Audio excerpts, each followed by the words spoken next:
പ്രത്യേകിച്ച് ഉടമ്പടി സാക്ഷ്യങ്ങൾ കേൾക്കുമ്പോൾ നിങ്ങളുടെ മനസ്സിലുണ്ടാവേണ്ട ഒരു കാര്യമാണ്. കാര്യം ഉടമ്പടി സാക്ഷ്യങ്ങൾ പലപ്പോഴും വർക്കൗട്ട് ചെയ്യണത് ഉടമ്പടിയുടെ നിയമപ്രകാരം നമ്മളുടെ മെരിറ്റിലല്ല, നമ്മുടെ യോഗ്യതയിലല്ല. അതുകൊണ്ടാണ് നമ്മുടെ പരിമിതികളെ അതിലംഘിക്കുന്നൊരു പ്രാർത്ഥനയാണ് ഉടമ്പടി പ്രാർത്ഥന. നമ്മുടെ പരിമിതികളെ, നമ്മുടെ പല കാര്യങ്ങളും നമ്മുടെ ജീവിതത്തിൽ നടക്കാത്തതിൻ്റെ കാരണം എന്താ? നമ്മുടെ പരിമിതികൾ കൊണ്ടാണ് നടക്കുന്നത്. നമ്മുടെ ജീവിതത്തിൻ്റെ പല വിഷയങ്ങളും നടക്കാത്തതിൻ്റെ കാരണം നമ്മുടെ പരിമിതികളാണ് കാരണം. ആത്മീയ പരിമിതി, വിദ്യാഭ്യാസ പരിമിതി, അതുപോലെ തന്നെ ഭൗതിക പരിമിതികൾ, ലിമിറ്റേഷൻസാണ്. ഈ ലിമിറ്റേഷന് അൺലിമിറ്റഡ് ആക്കുന്നതാണ് ഉടമ്പടിയുടെ സാധ്യതയെന്ന് പറയുന്നത്. പരിമിതികളെ പരാധീനതകളെ അതിലംഘിക്കുന്നതാണ്. അതെങ്ങനെയാണ് ഈ പരിമിതികളെ അതിലംഘിക്കുന്നത്? ഇപ്പോഴൊരു മോളൊരു സാക്ഷ്യം പറഞ്ഞില്ലേ, എന്നാ അവർ പറഞ്ഞ, അതായത് അവർ പറഞ്ഞ ഇതാണ്, ഞാനൊരു മലയാളം സ്റ്റുഡൻറ്റാണ് അല്ലേ, എൻ്റെ കൂടെ കോമ്പീറ്റ് ചെയ്യണ ആരാണ്? ICS സ്റ്റുഡൻസാണ് കോമ്പീറ്റ് ചെയ്യേണ്ടത്. CBSE സ്റ്റുഡൻസും കോമ്പീറ്റ് ചെയ്യുന്നുണ്ട്. അപ്പം മലയാളം സ്റ്റുഡൻ്റായി എനിക്ക് IELTS-ന് അല്ലെ OET-ക്ക് സ്വാഭാവികമായിട്ടും മാർക്ക് കിട്ടുന്നതിന് പരിമിതികളുണ്ട്. ട്രെയിൻഡ് അല്ലല്ലോ. ICSE സ്റ്റുഡൻസിനത് ഇൻ്റർനാഷണൽ സിലബസ് ഉപയോഗിക്കുന്നവരാണ്, ഇംഗ്ലീഷിൻ്റെ. അവരെ കവർ ചെയ്തുകൊണ്ടാണ് ഈ മലയാളം മീഡിയത്തിൽ പഠിക്കുന്നയാൾ ഇപ്പോഴ് ആ ഇൻ്റർവ്യൂവിന് മാർക്ക് വാങ്ങിക്കുകയും ആ നൈപുണ്യ പരീക്ഷയ്ക്ക് മാർക്ക് വാങ്ങിക്കുകയും ജോലി നേടുകയും ചെയ്തിരിക്കുന്നത്. Price the Lord. ഇതൊക്കെ കേൾക്കുമ്പോൾ നമുക്ക് മനസ്സിലാകും, അതായത് ഉടമ്പടി നമ്മുടെ പരിമിതികളെ, നിങ്ങൾ ഉടമ്പടി ചെയ്യുമ്പോൾ, ഇപ്പോൾ അവസാനം കേട്ട സാക്ഷ്യം എന്താ അവർ പറയണത്? പരീക്ഷ എങ്ങനെ ഉണ്ടായിരുന്നു ചോദിക്കുമ്പോൾ പറയും, ഓ പരീക്ഷ കിട്ടുമെങ്കിൽ എല്ലാം കിട്ടും, പോവുമെങ്കിൽ എല്ലാം പോവും. അപ്പോൾ ചേച്ചി പറഞ്ഞു, ഇല്ല നമ്മൾ ഉടമ്പടി ചെയ്തതല്ലേ. അതാണ് സംഭവം. അപ്പോൾ അവൾക്ക് ഒരു ആത്മവിശ്വാസക്കുറവുണ്ട്, അനിയത്തിക്കൊരു ആത്മവിശ്വാസക്കുറവുണ്ട്. അനിയത്തിൻ്റെ ആത്മവിശ്വാസക്കുറവിനെ അതിലംഘിച്ചുകൊണ്ടാണ്, അതിനെ പരിഹരിച്ചുകൊണ്ടാണ് ഉടമ്പടി വരണത്. നമ്മൾ ഉടമ്പടി ചെയ്തതല്ലേ. അപ്പോൾ നമ്മൾ മാതാവിൻ്റെ റേഞ്ചിലാണ് നമ്മൾ പ്രത്യാശിക്കുന്നത്. അത് ഭയങ്കര സംഭവമാണ്. അപ്പോൾ എൻ്റെ മക്കളെപ്പോഴും ചെയ്യേണ്ട കാര്യം വെച്ച് കഴിഞ്ഞാൽ, നിങ്ങൾ ചെയ്യേണ്ടത് എന്താണെന്ന് വെച്ച് കഴിഞ്ഞാൽ, നിങ്ങൾ മാക്സിമം നിങ്ങളെക്കൊണ്ട് പറ്റണത് പോലെ ഉടമ്പടിയോട് വിശ്വസ്തത പാലിച്ചു പോകണം. ഇതിൻ്റെ അകത്ത് കുറച്ച്, അതായത് മാക്സിമം എന്തുമാത്രം നമുക്ക് പറ്റാം അത്രയും. അല്ലാതെ നിങ്ങൾ ഭ്രാന്തികളൊന്നും കാണിക്കേണ്ട കാര്യമില്ല. സങ്കടപ്പെടുകയും അയ്യോ എനിക്കത് രാവിലെ 5:30 തന്നെ എഴുന്നേക്കാൻ പറ്റിയില്ലല്ലോ എന്നൊക്കെ പറഞ്ഞുകൊണ്ട് വിഷമിക്കേണ്ട കാര്യമില്ല. ഇന്ന് വചനം വായിച്ച അരമണിക്കൂറായി കാണുമോ, 20 മിനിറ്റല്ലേ വായിക്കാൻ പറ്റുള്ളൂ, 10 മിനിറ്റല്ലേ വായിക്കാൻ പറ്റുള്ളൂ, അങ്ങനെയൊക്കെ ഉള്ള ഒരു കുറ്റബോധം വേണ്ട.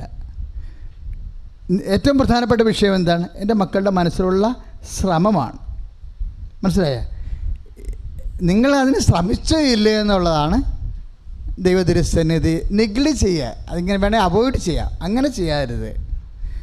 അതാണ് ഞാൻ പറഞ്ഞത്. നിങ്ങളുടെ കപ്പാസിറ്റി അനുസരിച്ചും കുടുംബത്തിൻ്റെ സാഹചര്യം അനുസരിച്ചും മാക്സിമം ട്രൈ ചെയ്യുക. നമ്മൾ വിജയിച്ചാലും തോറ്റാലും ദൈവതിരുസന്നിധിയിൽ ആ വിജയത്തിനോ തോൽവിക്കോ പ്രത്യേക മൂല്യമില്ല.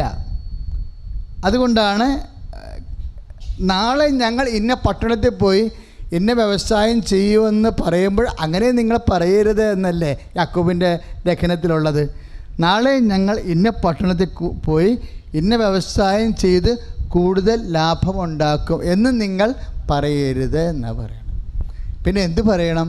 കർത്താവ് മനസ്സാകുന്നെങ്കിൽ നാളെ ഞങ്ങൾ ഇന്ന പട്ടണത്തിൽ പോയി ഇന്ന വ്യാപാരം ചെയ്ത് ലാഭമുണ്ടാക്കും.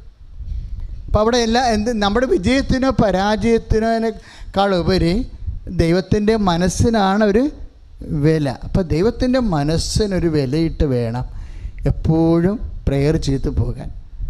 നിങ്ങളുടെ മനസ്സിനൊരു വിലയിട്ട് കഴിയുമ്പോൾ സ്വാഭാവികമായിട്ടും അത് നടന്നില്ല എന്നുണ്ടെങ്കിൽ നിങ്ങൾ ആ പരാജയം ദൈവത്തിൻ്റെ പേരിലാക്കിയെടുക്കും. ഞാൻ ഉടമ്പടി ചെയ്തിട്ടും എനിക്ക് അതിൻ്റെ അകത്ത് സൗഖ്യം ലഭിച്ചില്ലല്ലോ എന്നൊക്കെ വിചാരിച്ചതുകൊണ്ട് നിങ്ങളുടെ സൗഖ്യം ലഭിക്കാത്ത അവസ്ഥകൾ ദൈവത്തിൻ്റെ അക്കൗണ്ടിലാക്കിയെടുക്കും. അപ്പോഴത് കൂടുതൽ ആധ്യാത്മിക പ്രതിസന്ധി ഉണ്ടാകും. അങ്ങനെ വേണ്ട. നമ്മൾ കർത്താവിൻ്റെ മനസ്സിലാണ് പ്രാധാന്യം കൊടുക്കുന്നത്. അപമാതാവിൻ്റെ മധ്യസ്ഥം അതിലുള്ളതാണ് നമ്മുടെ പ്രാർത്ഥനയുടെ ഒരു യോഗ്യതയെന്ന് പറയണത്. Price the Lord, hallelujah. ചില സമയത്ത് നമ്മൾ ദൈവത്തിൻ്റെ തിരുസന്നിധിയിൽ നിന്ന് പ്രഥമ ദൃഷ്ടിയ അനീതി അനുഭവിക്കാനുള്ള സാധ്യതയുമുണ്ട്. എന്താണെന്നറിയാമോ? ഞാൻ നിങ്ങളോട് പറഞ്ഞിട്ടുണ്ട്, നമുക്ക് ഉടമ്പടി കിട്ടിയത് അമ്മ തന്നത് 2015 ഞാൻ ഈ ശുശ്രൂഷ തുടങ്ങിയത് 89 തുടങ്ങിയതാണ്. ഈ ധ്യാനകേന്ദ്രം തന്നെ ഇവിടെ സ്ഥാപിച്ചിട്ട് തന്നെ ഇപ്പോൾ 19 കൊല്ലമായി. അതുവരെ ജനങ്ങളിവിടെ വരികയും പ്രാർത്ഥിക്കുകയും ചെയ്യുന്നുണ്ടായിരുന്നു. ഉടമ്പടി വന്നത് പഴയ 30 സാക്ഷ്യത്തിന് പകരം ഇപ്പോൾ 450 സാക്ഷ്യങ്ങളായ ഒറ്റയടിക്കാണിത് കൂടുകയും ഗുണനിലവാരങ്ങൾ വർദ്ധിച്ചു എന്നുള്ള കാര്യം. അപ്പോൾ ഉടമ്പടി ഒരു ഭയങ്കര പ്രാർത്ഥന തന്നെയാണ്. കാര്യം ഞങ്ങൾ അതില്ലാതിരുന്ന കാലം ഞങ്ങൾക്കറിയാമല്ലോ. നിങ്ങൾക്ക് പലർക്കും ഉടമ്പടി കൃപാസനത്തെ അറിയാവുന്നത് ഉടമ്പടിക്ക് ശേഷമാണ്. ഉടമ്പടി ഇല്ലാതിരുന്നൊരു കാലമുണ്ട്. അതൊരു 37 സാക്ഷ്യം വരെ വരുമായിരുന്നു. ഇന്ന് ആ സമയത്ത് 370 അല്ല 420ഓളം സാക്ഷ്യങ്ങളാണ് നമുക്ക് കൗണ്ട് ചെയ്യണത്. എത്രയോ പേര് പറയാതെ പോയിരിക്കണം. ചില സാക്ഷ്യങ്ങളൊക്കെ കേട്ടത് എത്ര മണിക്കാണ്? 6 മാസം 1 കൊല്ലം കഴിഞ്ഞല്ലേ കേട്ടത്. അപ്പോൾ അവരൊക്കെ ചിലപ്പോൾ ലീവിന് പോകുമായിരിക്കും, ചിലപ്പോൾ ജോലിക്ക് പോകുമായിരിക്കും, വരുമ്പോഴായിരിക്കും പറയണത്. ശ്രുതികട ഹല്ലേലൂയ.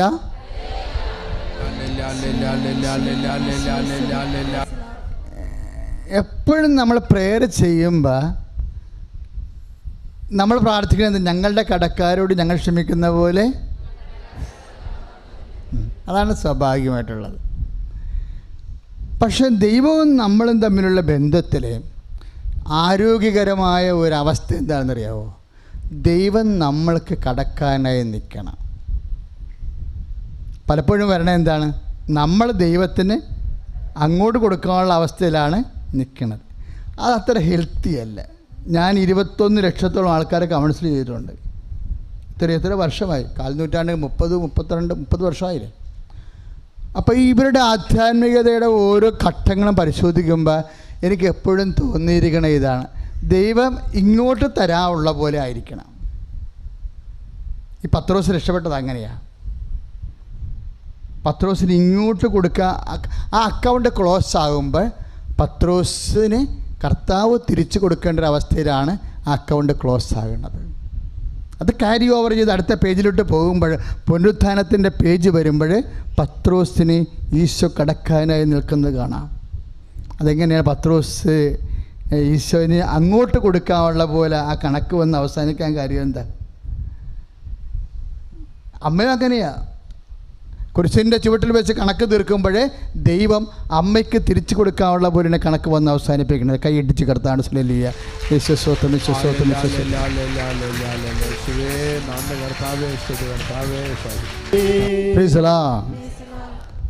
നമ്മുടെ ധ്യാന വിഷയം എന്താണ്?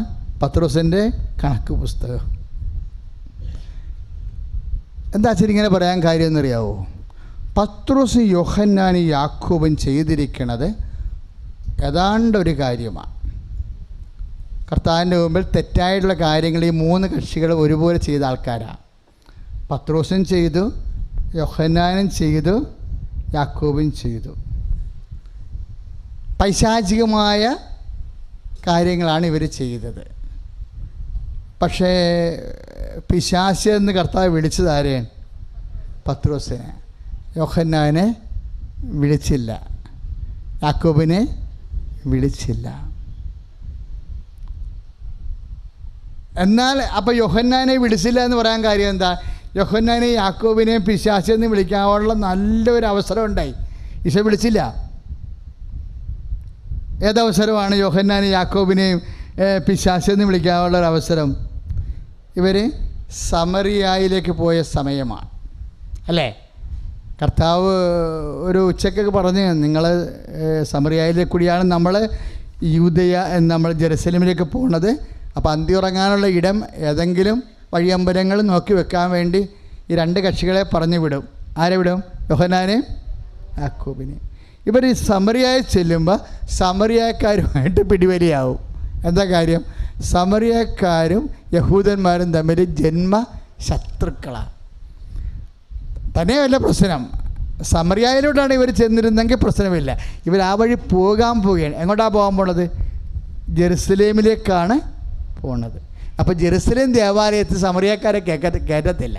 നബൂഖദ്നേസറിൻ്റെ കാലത്ത് കുറേ സമറിയയിലെ യഹൂദന്മാരെ ബാബിലോണിൽ കൊണ്ടുപോയി അവിടെ താമസിപ്പിച്ചതിന് ശേഷം അവിടുത്തെ കുറേ യഹൂദരെ കൊണ്ടുവന്ന് ഇവിടെ താമസിപ്പിച്ചു. അവർ യഹോവയല്ല ആരാധിക്കണത്. അപ്പോൾ ഇവിടുത്തെ യഹൂദന്മാരും സമറിയക്കാരും തമ്മിൽ സങ്കരവർഗമായിട്ടുള്ള ഈ ആദ്യമാണ് സമറിയയിലുള്ളത്. അതുകൊണ്ടാണ് സമറിയക്കാരെ യഹൂദന്മാർ ദേവാലയത്തിൽ കയറ്റാത്തത്, യഹൂദ ദേവാലയത്തിൽ ജെറുസലേം ദേവാലയത്തിൽ കയറ്റാത്തത്. അപ്പോഴങ്ങനെ വളരെ സീരിയസ് വിഷയമാണ്. അതുകൊണ്ട് ഇവർ മൗണ്ട് ഗെരീസിം എന്നും പറഞ്ഞുകൊണ്ട് സമറിയയിൽ ബദൽ ദേവാലയം ഉണ്ടാക്കി. അവിടെ യഹൂദന്മാരെയും കയറ്റത്തില്ല, യഹൂദന്മാരെ അങ്ങോട്ട് പോകത്തുമില്ല. അപ്പോൾ ഇങ്ങനെ വളരെ, അതുകൊണ്ടാണ് സമറിയക്കാർ ഈശോയുമായി സംസാരിക്കുമ്പോൾ അവൾ പറയുന്നുണ്ടല്ലോ, അത് ഞാനൊരു സമറിയക്കാരനാണ്, നീ യഹൂദനാണ്. സമറിയക്കാരും യഹൂദരും തമ്മിൽ ബന്ധമൊന്നും ഇല്ലല്ലോ. അപ്പോൾ ബന്ധമില്ലാത്തൊരു സ്ഥലത്തേക്കാണ് ഈശോ ബന്ധമുണ്ടാക്കാൻ വേണ്ടി വിടണത്. പക്ഷെ അത് വലിയ പ്രശ്നമായി മാറും. എന്താ പ്രശ്നമായി മാറണത്? സമറിയക്കാർ വഴി നടക്കാൻ പോലും സമ്മതിക്കത്തില്ല. ആരെ? യോഹന്നാനെ, യാക്കോബിനെയും. അപ്പോൾ അവർക്ക് ദേഷ്യം വരും. ദൈവം നിങ്ങളെ വിടുന്ന വഴികളിൽ ഒരു പക്ഷേ നിങ്ങൾക്ക് ദേഷ്യം വരുന്ന സാഹചര്യം ഉണ്ടാകും. അതെപ്പോഴും ഓർക്കണം. ദൈവം നിങ്ങളെ വിടുന്ന വഴികളിൽ ചിലപ്പോൾ അവിടെയുള്ള വ്യക്തികളും അവിടെ കണ്ടുമുട്ടുന്ന വ്യക്തികളുമായി നിങ്ങൾക്ക് ദേഷ്യം വരുന്ന സാഹചര്യം ഉണ്ടാകും. ചിലപ്പോൾ നിങ്ങളുടെ ഓഫീസാകാം, ചിലപ്പോൾ നിങ്ങളുടെ വാദ്യാർ പണിയാണെങ്കിൽ സ്കൂളാകാം, ചിലപ്പോൾ മാറി വന്ന എച്ചമാകാം, നിങ്ങൾ പോലീസ് സ്റ്റേഷനിലാണ് വർക്ക് ചെയ്യണമെന്നുണ്ടെങ്കിൽ മാറി വന്ന SI ആകാം. ദൈവം നിങ്ങളെ വിടുന്ന വഴികളിൽ പലപ്പോഴും നിങ്ങളുടെ ജീവിതത്തിൽ ആൾക്കാരുമായി ഏറ്റുമുട്ടേണ്ട സാഹചര്യങ്ങൾ വരും. വളരെ സമാധാനമായിരുന്ന ആൾക്കാരാണ് ആര്? യോഹന്നാനും യാക്കോബ്.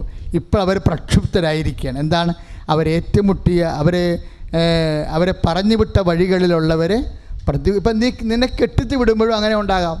അവിടെ ചെല്ലുന്ന നാത്തൂനുമായിട്ട് നിനക്ക് ശരിക്കും പോലത്തെ ഉണ്ടാവും.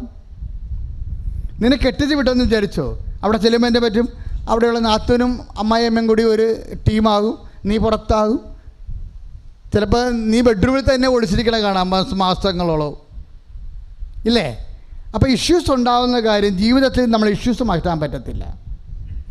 ഇഷ്യൂസ് മാറ്റിക്കൊണ്ട് എന്തെങ്കിലും വിഷയങ്ങൾ മാറ്റിക്കൊണ്ട് ഈ ഭൂമിയിൽ ഒരു ജീവിതം സാധ്യമല്ല.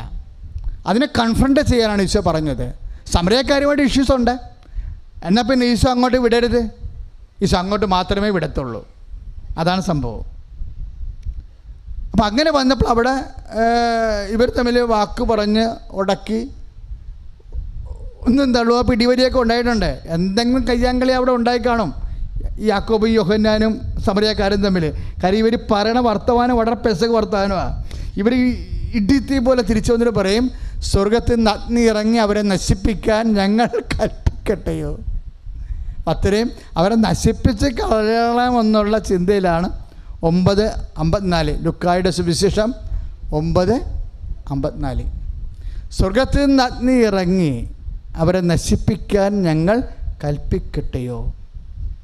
ഉടമ്പടി കാലങ്ങളിൽ ഇതുപോലെയുള്ള ഉരസരം ഉണ്ടാകാനുള്ള സാധ്യത ശ്രദ്ധിക്കണം. അപ്പോൾ ഈശോ ചോദിക്കുന്ന ഒരു ചോദ്യമുണ്ട് ഇവരോട്. എന്താ ചോദിക്കണത്? What spirit Leeds U? എന്ത് അരൂപിയാണ് നിങ്ങളുടെ മുമ്പിൽ നടക്കുന്നത്? അല്ലേ? അതല്ലേ ചോദ്യം. ലുക്കാൻ്റെ സുവിശേഷം 9:55 വാട്ട് സ്പിരിറ്റ് ലീഡ്സ് യു. ഉടമ്പടി കാലങ്ങളിലെല്ലാം എന്ത് ഇഷ്യൂ ഉണ്ടായാലും നമുക്ക് നമ്മളോട് തന്നെ ചോദിക്കാൻ പറ്റിയ ഒരു ധ്യാനചോദ്യമാണ്. എന്താണ്? എന്തരൂപിയാണ് നമ്മളെ നയിക്കുന്നത്? എന്തരൂപിയാണ് നയിച്ചത്, അഥവാ എന്തരൂപിയാണ് നയിക്കേണ്ടത്, എന്തരൂപിയാണ് അവരെ നയിച്ചതെന്ന് അവിടെ പറയുന്നുണ്ട്. ഇപ്പോൾ സ്വർഗത്തിൽ നിന്ന് അഗ്നി ഇറങ്ങി അവരെ നശിപ്പിക്കാനെന്ന വാക്കല്ലേ ഉപയോഗിക്കണത്. 9:54 സ്വർഗത്തിൽ നിന്ന് അഗ്നി ഇറങ്ങി അവരെ നശിപ്പിക്കാൻ ഞങ്ങൾ കൽപ്പിക്കട്ടെയോ. അപ്പോൾ മറ്റുള്ളവർ നശിച്ച് കാണണമെന്ന് ആഗ്രഹിക്കും നമ്മളെ. അയൽവാസിയുടെ മാവും കൊമ്പ് നമ്മുടെ അടുക്കളയിൽ വന്നിട്ട് ആ മാവും കൊമ്പിൻ്റെ മുകളിൽ നിന്ന് ഇങ്ങനെ ചൊറിപ്പുഴു നൂല് കെട്ടി ഇറങ്ങി നമ്മുടെ അടുക്കളയിൽ കൂടി ഇറങ്ങി തന്നെ കാണാം. അപ്പോൾ നമ്മളെന്നാ വിചാരിക്കണത്, ഈ പിശാചുക്കൾ ഏത് കാലത്താണ് കർത്താവ് ഇവിടുന്ന് കുറ്റിയും പറിച്ച് പോകുന്നത്, മനുഷ്യന് സമാധാനം ഇല്ലല്ല എന്ന് പറയും. What spirit leads you. അപ്പോഴും കർത്താവ് നിന്നോട് ചോദിക്കും, അയൽവാസി കുറ്റിയും പറിച്ച് പോകാൻ, ഒരു ചൊറിപ്പുഴുവിൻ്റെ പേരിൽ അയൽവാസി കുറ്റിയും പറിച്ച് പോകാൻ പറയുന്ന അരൂപി നിങ്ങളെ എന്തരൂപിയാണ് നയിക്കുന്നത്? ആ ചോദ്യത്തിന് എപ്പോഴും മറുപടി പറഞ്ഞുകൊണ്ടിരിക്കണം. എന്തരൂപിയാണ് നിങ്ങളെ നയിക്കുന്നത്?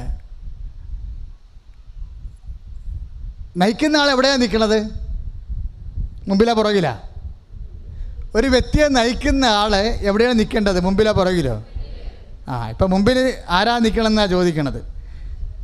അതാണ് സംഭവം. അതായത് എന്തരൂപിയാണ് നിങ്ങളെ നയിക്കുന്നത്? കാര്യം ഇവരെന്നാ ചോദിച്ചത്? സ്വർഗത്തിന് അഗ്നി ഇറങ്ങി അവരെ നശിപ്പിക്കാൻ ഞങ്ങൾ കൽപ്പിക്കട്ടെയോ. അപ്പം നശിപ്പിക്കുന്ന അരൂപി എന്നാ അരൂപിയായിരിക്കും? അതാണ് യോഹന്നാൻ 10:10 പറയണത്. യോഹന്നാൻ 10:10 എന്താണ്? കൊല്ലാനും പറഞ്ഞേ നശിപ്പിക്കാനുമാണ് കള്ളൻ വരുന്നത്. അപ്പം പിശാസിൻ്റെ അരൂപിയാണ് അല്ലേ ആരെ നയിക്കണത്? യോഹന്നാനെ നയിക്കണത്. ഈ ഉടമ്പടി കാലത്ത് എന്തരൂപിയാണ് നയിക്കണമെന്നുള്ളത് സീരിയസ് ക്വസ്റ്റ്യനാണ്. പിശാസിനെ ഇറക്കി വിട്ടില്ല എന്നുണ്ടെങ്കിൽ ഉടമ്പടി നടന്നിട്ടില്ലെന്നേ പറയത്തുള്ളൂ. പറഞ്ഞ മനസ്സിലായില്ലേ? നിങ്ങളുടെ ഉള്ളിൽ നിന്നും ജീവിതത്തിൽ നിന്നും പെരുമാറ്റത്തിൽ നിന്നും പിശാസിനെ ഇറക്കി വിട്ടിട്ടില്ല എന്നുണ്ടെങ്കിൽ നിങ്ങൾ ദൈവത്തോട് ഉടമ്പടി ചെയ്തിട്ടില്ല. കാര്യം പിശാസ് ഇരിക്കുന്ന ഇടവുമായിട്ട് ദൈവം ഉടമ്പടി ചെയ്യത്തില്ല. അപ്പോൾ ഉടമ്പടിക്ക് എവിടെയെങ്കിലും ഫ്ലോപ്പായിട്ടുണ്ടാകുന്ന നോക്കണം. ആരാണ് നമ്മുടെ മുമ്പേ നടക്കേണ്ടത്? ഞാൻ എൻ്റെ ആടുകൾക്ക് മുമ്പേ നടക്കും. യോഹന്നാൻ 10:4 അല്ലേ? യോഹന്നാൻ ഒന്ന് പറഞ്ഞു, ഞാൻ എൻ്റെ ആടുകൾക്ക് മുമ്പേ നടക്കും. അപ്പം ഈശോയാണ് മുമ്പേ നടക്കേണ്ടത്. ഈശോയുടെ കാൽ ചുവട് കണ്ടാണ് നമ്മൾ നടക്കേണ്ടത്. ഈശോയുടെ കാഴ്ച. അപ്പോൾ എന്നാ ഇഷ്യൂസ് ഉണ്ടായാലും ഈശോ ഈ വിഷയത്തെക്കുറിച്ച് എന്നാ പറയുന്നു, ഈശോ എങ്ങോട്ടാണ് കാല് വെച്ച് നടക്കണത്, ആ വഴിയെയാണ് നമ്മൾ നടക്കേണ്ടി വരുന്നത്. പ്രാർത്ഥിക്കുക. കർത്താവായ ദൈവമേ, ഉടമ്പടി കാലത്ത് സാത്താനെ മുന്നിൽ നിർത്തി നടക്കാതെ നശിപ്പിക്കാൻ വേണ്ടി ദൈവത്തോട് ആവശ്യപ്പെടാതെ ഈശോനെ മുന്നിൽ നിർത്തി യോഹന്നാൻ 10:4 അനുസരിച്ചുകൊണ്ട് കർത്താവിനെ വാക്കിലും പ്രവൃത്തിയിലും കർത്താവിനെ അനുഗമിക്കുവാൻ ഞങ്ങളെ അഭിഷേകം ചെയ്യണം.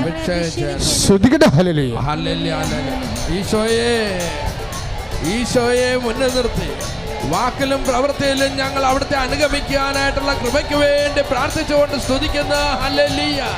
യേശുവേ നന്ദി നന്ദി നന്ദി നന്ദി. കർത്താവേ സ്തുതി, കർത്താവേ സ്തോത്രം, കർത്താവേ ആരാധന, കർത്താവേ യേശുനാമം മഹത്വപ്പെട്ട കർത്താവിന്റെ നാമം ദിവ്യകാരുണ്യത്തിന് എന്നേരവും ആരാധന സ്തുതിയും പൂഴ്ചയും ഉണ്ടായിരിക്കും. അപ്പോൾ നമ്മൾ ലൂക്ക 9:54-55 വചനം പരിശോധിക്കുമ്പോഴേ സ്വർഗത്തിൽ നിന്ന് അഗ്നി ഇറങ്ങി അവരെ നശിപ്പിക്കട്ടെ എന്ന് ചോദിക്കുമ്പോഴേ അതിൻ്റെ കൂടെ 10 യോഹന്നാൻ 10:10 കണക്ട് ചെയ്യുമ്പോൾ നശിപ്പിക്കുന്ന അരൂപി സാത്താൻ്റെ അരൂപിയാണെന്ന് തിരിച്ചറിയുമ്പോൾ യോഹന്നാനെ യാക്കോബിനെ അല്ലേ ഈശോ സാത്താനെ എന്ന് വിളിക്കേണ്ടത് അല്ലേ? അതാണ് പ്രശ്നം. പക്ഷെ വിളിച്ചോ? വിളിച്ചില്ല. പക്ഷേ പാവപ്പെട്ടവനെ കയറി വിളിച്ചായിരുന്നു ഈശോ. ആരെയാണ്? പത്രോസിനെ. പത്രോസ് ഇങ്ങനെയൊന്നും പറഞ്ഞില്ല. പത്രോസ് എന്നാ പറഞ്ഞത്? നമ്മൾ ജെറുസലേമിലേക്ക് പോയി, അതും ജെറുസലേമിലേക്ക് പോകുന്നൊരു വിഷയമാണ്. ഈ ജെറുസലേമിലേക്ക് പോകുന്ന കാലങ്ങളിൽ 3 ശിഷ്യന്മാരാണ് നമ്മൾ കാണുന്നത്. ആ 3 ശിഷ്യന്മാരുടെ 2 തരത്തിലുള്ള പ്രതികരണങ്ങളും അതിന് ഈശോൻ്റെ റെസ്പോൺസും അതിനുശേഷം അവരുടെ പ്രതികരണങ്ങളുമൊക്കെ ആധ്യാത്മിക ധ്യാനത്തിൻ്റെ ഭാഗമാണ്. ഈശോ അവരോട് പറഞ്ഞു, നമ്മൾ ജെറുസലേമിലേക്ക് പോവുകയാണ്. ആരോട് പറഞ്ഞു? പത്രോസിനോട് പറഞ്ഞു. എന്നാ സംഭവിക്കും? അവിടെ വെച്ച് സമരിയാക്കാർ അവനെ ആക്രമിക്കുമെന്നല്ല പറഞ്ഞത്, സ്വന്തം ജാതി തന്നെ ആക്രമിക്കും. ശത്രുക്കളല്ല നമ്മൾ ആക്രമിക്കാൻ പോണത്. യോഹന്നാൻ്റെയും യാക്കോബിൻ്റെയും കേസ് എന്താ? ശത്രുക്കളാണ് ആക്രമിക്കാൻ പോകുന്നത്. പക്ഷെ നമ്മുടെ സ്വന്തം രക്തം തന്നെ നമ്മളെ ആക്രമിക്കും. നമ്മൾ ജെറുസലേമിലേക്ക് പോവുകയാണ്. അതാണ് പാഷൻ പ്രഡിക്ഷൻസ്. 3 പ്രാവശ്യം ഉണ്ടെന്നും 4 പ്രാവശ്യം ഉണ്ടെന്നും ഒക്കെയാണ് ബൈബിൾ പണ്ഡിതന്മാർ പറയണത്. 3 പ്രാവശ്യം വ്യക്തമാണ്. 1 പ്രാവശ്യം, 4ാമത്തെ പ്രാവശ്യം വരികൾക്കിടയിൽ വായിക്കുമ്പോഴാണ് ഒരു പ്രഡിക്ഷൻ കണ്ടെത്താൻ കഴിയണത്. അപ്പോൾ ഈശോ പറഞ്ഞു, നമ്മൾ ജെറുസലേമിലേക്ക് പോവുകയാണ്. അവിടെ വെച്ച് മനുഷ്യപുത്രൻ ശത്രുകരങ്ങളെ ഏൽപ്പിക്കപ്പെടും. അവർ അവനെ പീഡിപ്പിക്കാം, അവർ അവനെ വധിക്കും. എന്നാൽ 3-ാം ദിവസം അവൻ ഉയർത്തെഴുന്നേൽക്കും. പാവപ്പെട്ട പത്രോസ് അത് കേട്ടില്ല. ഉയർത്തെഴുന്നേൽക്കുമെന്നുള്ള അവന് മനസ്സിലായുമില്ല. പക്ഷേ എൻ്റെ കർത്താവ് പീഡിപ്പിക്കപ്പെടുമെന്ന് പറഞ്ഞപ്പോൾ അവന് സഹിക്കാൻ പറ്റാണ്ട് വന്നു. ആ വധിക്കുമെന്ന് പറഞ്ഞപ്പോൾ സഹിക്കാൻ പറ്റാതെ വന്നു. എന്താണ് സഹിക്കാൻ പറ്റാതെ വന്നതെന്നറിയാവോ? കർത്താവിന് എന്തെങ്കിലും സംഭവിക്കുകയാണെങ്കിൽ കൂടെ നിൽക്കണവന്മാരൊക്കെ 4 കട ഓടി അവരവരുടെ വീട്ടിൽ പോകും, ഇല്ലേ? അത് പത്രോസിനറിയാം. ആത്മാർത്ഥത കൊണ്ട് അവൻ കർത്താവിനോട് പറഞ്ഞു, ഒന്ന് മാറി നിൽക്കുക, ഒന്ന് സംസാരിക്കാനുണ്ടെന്ന് പറഞ്ഞു. അപ്പോൾ മാറ്റി നിർത്തി സംസാരിച്ചെന്നാണ് പറയണത്. എന്തൊരു മിടുക്കനാ, എന്തൊരു മര്യാദയാണ് ആ വിഷയം സംസാരിക്കണത്.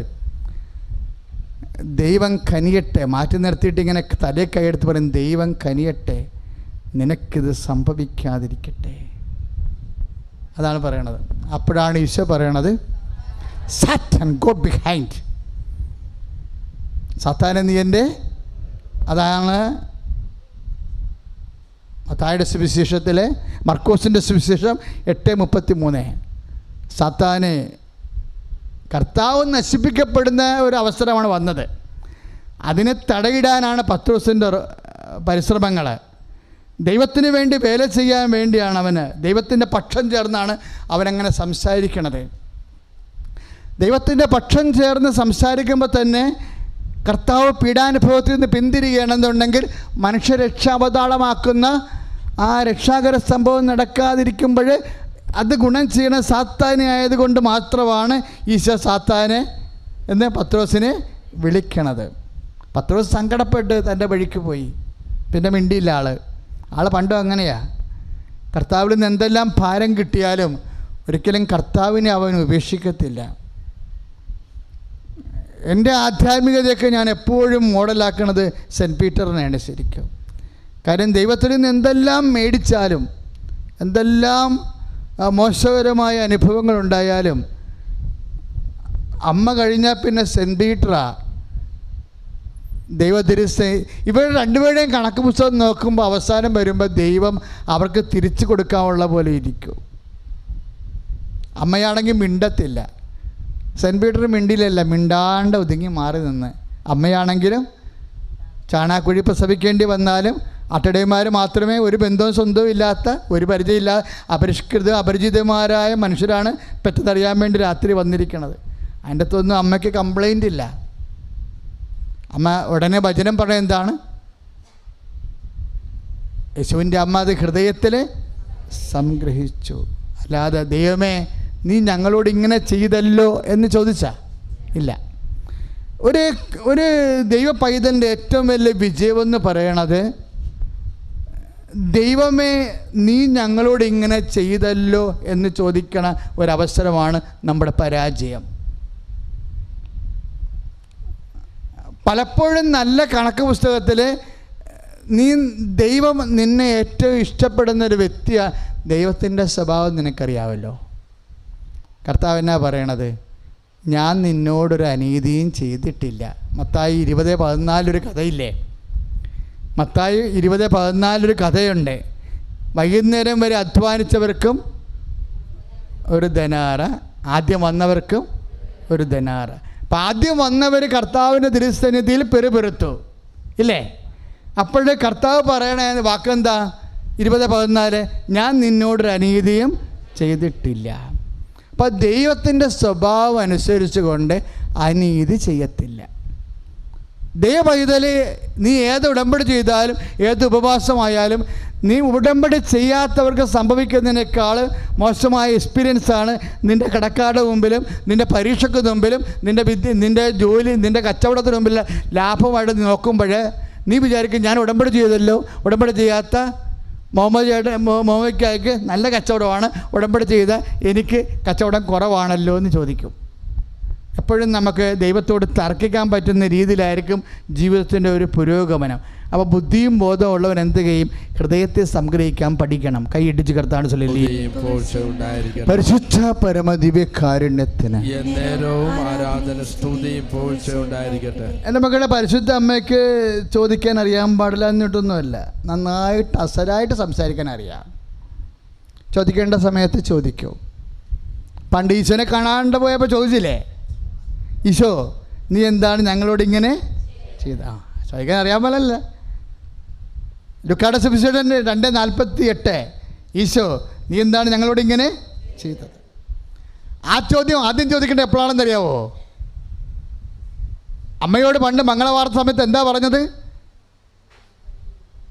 അവൻ്റെ പേര് ഈശോ എന്നാണ്, ദാവീദിന് സിംഹാസനം അവന് കൊടുക്കും, പിതാവായ ദൈവം യാക്കോബിൻ്റെ ഗോത്രത്തിലാണ് അവൻ ജനിക്കണത്, അവൻ വലിയവനായിരിക്കും എന്നൊക്കെ പറഞ്ഞിട്ടല്ലേ ചാണകക്കുഴി കിടക്കണത് ഇല്ലേ? അങ്ങനെയല്ലേ പറഞ്ഞ് മംഗളവാർത്ത ആയത്. പക്ഷെ മംഗളവാർത്ത പറഞ്ഞ കാര്യങ്ങളൊന്നും തൻ്റെ ജീവിതത്തിൽ കാണുന്നില്ലല്ലോ. അപ്പം ചോദിക്കാമായിരുന്നല്ലോ രാത്രി, ദൈവമേ ഈ ചോരക്കുഴിയിലാണല്ലോ, ഈ ചാണകക്കുഴിയിലാണല്ലോ ഞാൻ ഈ ചോരക്കുഞ്ഞിനായി പെറ്റി കിടക്കണത്, ഇവനെക്കുറിച്ചാണല്ലോ നീ എന്നോട് പറഞ്ഞത്. എന്ത് പറഞ്ഞത്? അവൻ മഹാനായിരിക്കും, വലിയവനായിരിക്കും, യാക്കോബിൻ്റെ ഗോത്രത്തിൽ വലിയവനായിരിക്കും, ദാവീദിന് സിംഹാസനം കൊടുക്കുമെന്ന് പറഞ്ഞിട്ട് സിംഹാസനം വേണ്ട, ദാവീദും വേണ്ട, കൊട്ടാരവും വേണ്ട, മര്യാദക്കൊരു വീട് വാടകയ്ക്ക് ഒരു ഇറമ്പ് ചോദിച്ചിട്ട് പോലും തന്നില്ലല്ലോ എന്ന് പറഞ്ഞില്ലേ? ദൈവം ചില കാര്യം തന്നില്ലല്ലോ എന്ന് ചോദിക്കാനുള്ള ഒത്തിരി അവസരങ്ങൾ നമുക്കുണ്ടാവും. അച്ഛൻ്റെ അഭിപ്രായം ദൈവത്തെക്കൊണ്ട് സംസാരിപ്പിക്കരുതെന്നുള്ളതാണ്. തന്നില്ലല്ലോ എന്ന് ചോദിക്കാനുള്ള അവസരങ്ങൾ നമ്മുടെ ജീവിതത്തിൽ ഉണ്ടാകും. പണ്ട് മൂത്ത മകൻ ചോദിച്ചില്ലേ,